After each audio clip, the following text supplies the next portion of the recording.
Continuamos en La Venganza Será Terrible. Estamos en el auditorio Caras y Caretas en la matiné del viernes aquí en la ciudad de Buenos Aires. Hablaremos de la indagación del porvenir en la antigüedad clásica.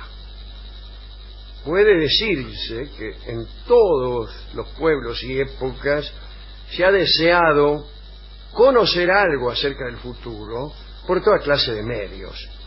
Cicerón se ha preguntado: ¿dónde hay una nación que no se deje influir por las predicciones que hacen los adivinos, arúspices y augures? En la antigüedad siempre se trató de conocer de antemano lo futuro y lo hacían mediante las prácticas más extravagantes. En Grecia esto sucedía hasta tal punto que de alguna forma era constante que el futuro se adelantara. En la vida cotidiana se contaba con tal cantidad de presagios que las gentes casi podían ahorrarse cualquier tipo de reflexión antes de tomar una decisión. Existían con particular intensidad en Grecia los oráculos, que eran un aspecto fundamental de la religión, de la cultura. Es el oráculo, como sabemos, la respuesta de un dios a una pregunta personal, desde luego casi siempre concerniente al futuro. Los oráculos no podían ser pronunciados más que por algunos dioses y en lugares precisos, sobre objetos determinados y con respecto a unos ritos determinados, ¿no? Además, para interpretar las respuestas del dios, que se expresan de diversas formas los dioses, ¿no?, había que hacer un aprendizaje. El oráculo necesitaba interpretación porque además estaba rigurosamente prohibido que el oráculo fuera claro. Desde luego, no le conviene al oráculo la precisión, porque un lenguaje preciso es refutable, llegado el caso. En cambio, el lenguaje impreciso hace que siempre parezca que el oráculo ha acertado. Un gran imperio caerá.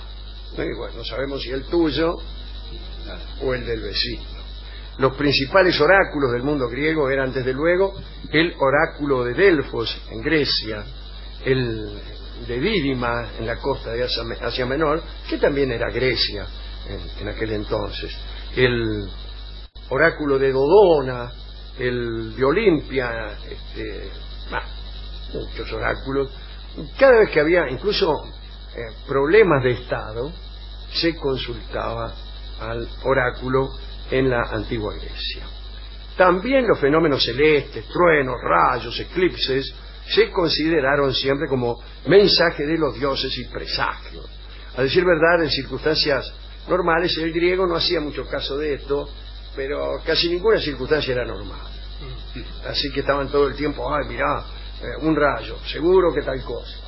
Todo esto ocurría en aquella época oscura y de poca educación.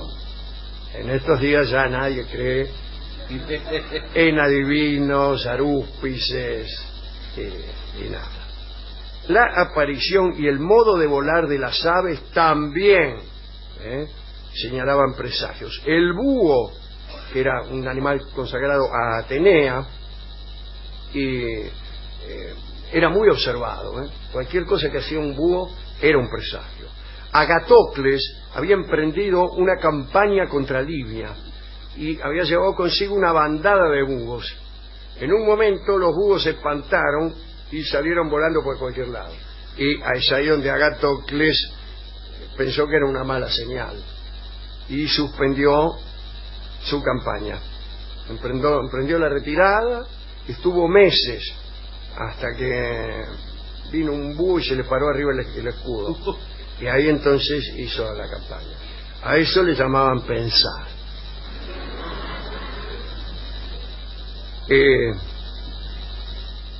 A veces se recurría a los espejos de agua, a las fuentes.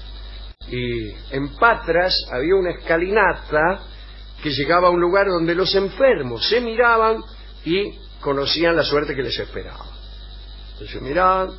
Parece que Marco Servio vio reflejar su cara en la fuente y se vio pálido y enfermizo. Y chao. ¿Chao qué? No estoy saludando a una persona No, señor, por favor, que se acaba de ir. El mero estornudo, por ejemplo, era algo ominoso. Entre los griegos era signo, gracias, salud, de futuras y terribles tormentas. Parece que una vez estaba por zarpar la flota griega y un marinero estornudó. Chao. El piloto se negó a zarpar. Todos los marineros, en realidad.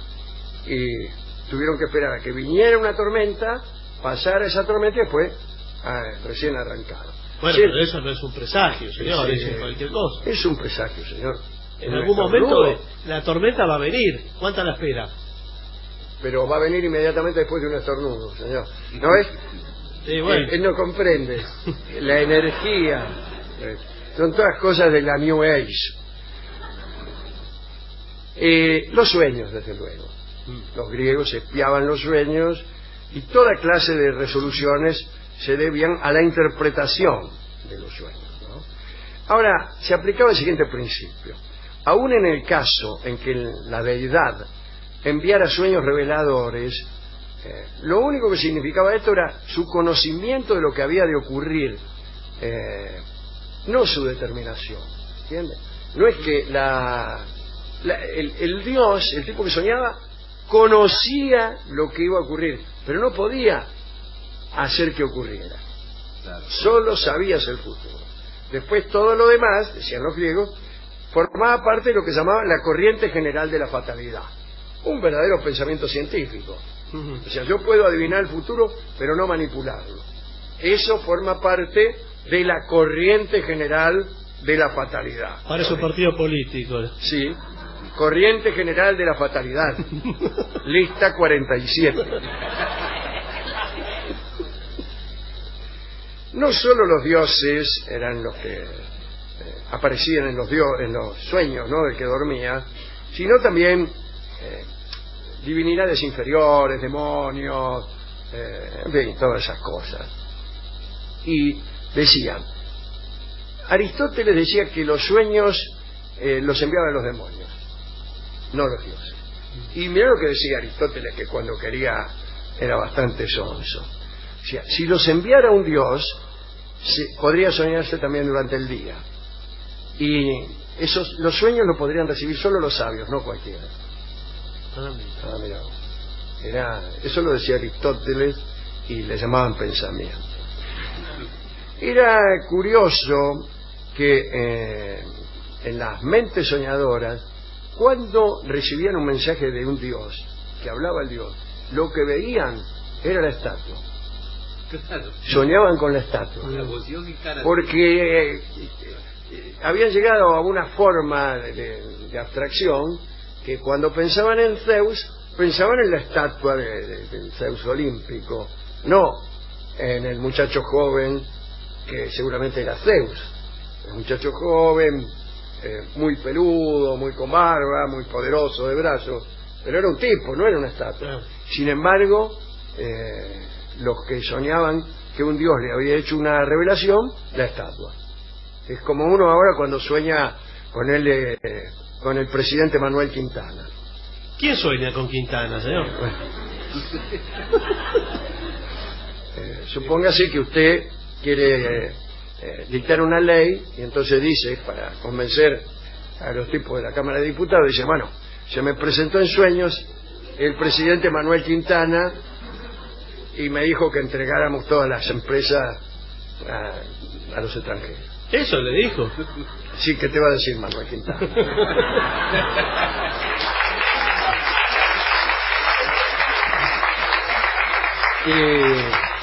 Y era la estatua de Manuel Quintana. Por eso no la quieren sacar. ¿Y por qué dice? No, señor. Es verdad que es difícil imaginarse a Cornelio Saavedra. Hay un solo cuadro. ¿Vio? Manuel Quintana, le dije, señor. Sí, ese es otro. Saavedra es más fácil que Manuel Quintana. Todo el mundo sabe cómo era Saavedra. Pero hacérselo de carne y hueso es difícil. Es difícil, muy difícil. Sí. Bien. En el caso de los enfermos, volviendo a los enfermos, a veces los hacían soñar el diagnóstico. Los ponían a dormir hasta que ellos mismos soñaban. Qué bueno, ¿no? Como ahora. Como ahora. Sí, igual que la resonancia magnética. Y entonces habían unas cabinas especiales para apolillar. ¿Y se curaban después cuando ellos imaginaban el diagnóstico? No. Ahora tampoco. Bueno, dice que cuando Alejandro de Macedonia se hallaba en peligro de muerte en Babilonia, varios de sus generales y gente de confianza durmieron e intentaron soñar para saber si era conveniente llevar al rey a un templo sagrado para que se curara o dejarlo allí donde estaba. Parece que todos soñaron que lo mejor era permanecer en aquel palacio y así se lo hicieron entender a Alejandro de Macedonia. Al día siguiente, Alejandro murió. Con el tiempo, en la Hélade, en Grecia, la interpretación de sueños se convirtió en negocio. No lo puedo creer. Y hasta aparecieron tiendas y vendedores de destino. Qué cosa lo que era la antigüedad, ¿eh? La estupidez del mundo antiguo. Se acumularon tantos sueños con contenido, con interpretación y desenlace. Había un libro de los sueños. ¿Soñás con esto? ¿Soñás con que te caíste? El 56.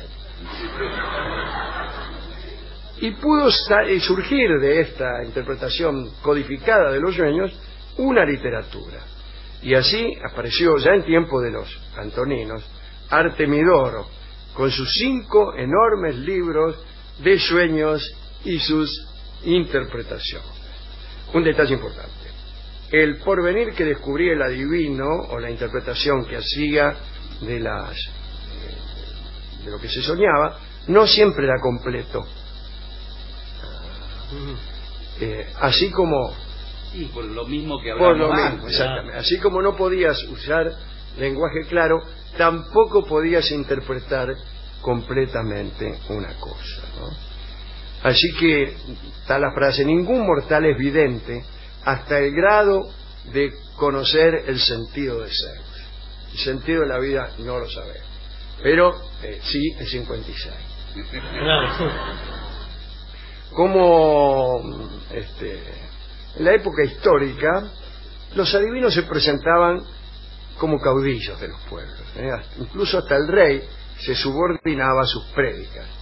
Alejandro de Macedonia, Temístocles, dejaban a sus adivinos la invención de estratagemas para la batalla, y todavía en tiempos del Imperio Romano había en Atenas un adivino público. Mire. Está muy bien, ¿eh? Gratarola. Gratarola, pagado por el Estado Nacional. ¿Qué es lo que tendría que hacer el Estado Nacional? Yo con mis impuestos me pago el adivino. Claro. Que el adivino, pagatelo. Claro. Dice, nombremos por último a unos libros de los cuales hablamos no hace mucho. Los libros sibilinos, que llegaron a Roma allá por el siglo VI antes de Cristo. O sea, la Roma de los Reyes. Y los compró Tarquino el Joven, o el Viejo, no me acuerdo. Esos libros eran un tesoro enorme para los romanos. Solo el Senado podía decidir si había que interrogarlos y en qué momento. Eran unos libros donde al parecer estaba todo: el futuro, el pasado, qué sé yo, la solución a todos los problemas. Estos ejemplares contenían predicciones y revelaciones, y había que usarlos con seriedad, incluso por muy absurdos que fueran sus respuestas. Tuvieron ahí, a veces los usaban durante la República, y cuando llegó el Imperio, cuando Augusto se hizo cargo del pontificado máximo, decidió poner término a ese fervor. Se llama ¿qué libro? Hizo reunir todos los libros proféticos y todos fueron quemados. Algunos dicen que esos libros sibilinos se salvaron y que permanecen en 2 arcas doradas debajo del templo de Apolo Palatino. Ahora es gracioso cómo los compró Tarquino, el rey Tarquino, ¿no? Vino la Sibila y tenía 9 libros. Y le dijo: te vendo estos 9 libros donde está Todas las respuestas. están todas las respuestas. Toda la sabiduría humana y divina está aquí. Y te cobro tanto. Y le dijo un precio enorme. Y Tarquino dijo no, le ofreció la mitad. Y la Sibila dijo no. Y entonces Tarquino después se arrepintió y fue a comprárselos.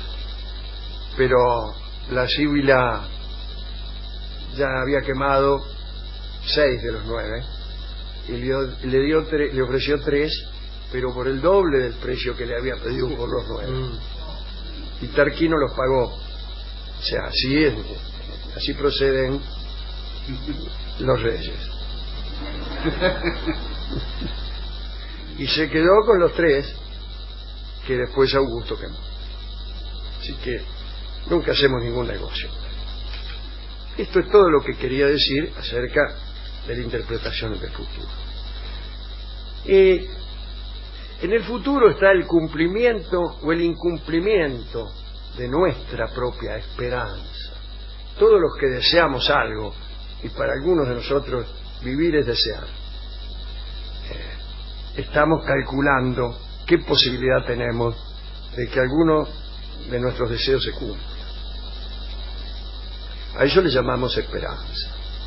Y para eso consultaban los griegos al oráculo, para ver si sus esperanzas tenían alguna posibilidad de ser cumplidas. En ese sentido, Enrique Santos Discépolo compuso un tango que se llama Tres Esperanzas. ¿En ese sentido? Sí, en ese sentido o en otro. Bueno, señor. Pero a mí me parece que era en este sentido, y que Discépolo, solo por cumplir con su naturaleza discepoliana, lo convirtió en otro sentido. Escucharemos ahora el tango que se llama Tres Esperanzas, es un tango evidentemente oracular, en la interpretación clásica, muy clásica, de Jorge Vidal. Adelante.